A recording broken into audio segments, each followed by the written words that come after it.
wa barakaatu mbokk ñu ngi leen ziarawaat ñaan leen jàmm Unis TV teel leen 27 janvier 2025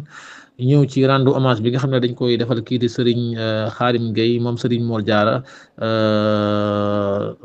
moom Serigne Mouhamed Lamine Gueye Firdawsi Serigne Khadim Gueye mi nag ñu ngi fi bàyyikoon 27 janvier 2022 ñu ngi ci 27 janvier 2025 nga xamante ne ba mu fi bàyyikoog léegi mën na ñetti at moom Serigne Khadim Gueye mi nekkoon xalif Serigne Mor Diarra aussi nekkoon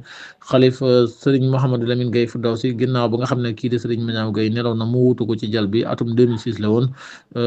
nga xamante ne Serigne Khadim Gueye mi toog na ci jal bi lu ëpp fukki at ak juróom benn ki nga xamante ni si nag mooy Serigne Khadim Gueye moo nekkoon ñeenteelu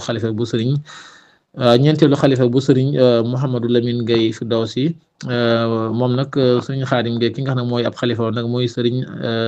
Mouhamadou Lamine Gueye ñu gën koo xam ne Serigne Alla Gueye moom nag moom moo nekk xilaafam tey ñu ñaan yàlla dolli ay leeram yàggal fi njabootam Serigne Alla mi nga xamante ni si moo nekk ca bopp njaboot ga suñ borom subhanahu wa taala dëgëral ko Serigne Khadim nag moom ñu ñaan yàlla dolli ay leeram yàggal fi njabootam Guyaar Sa TV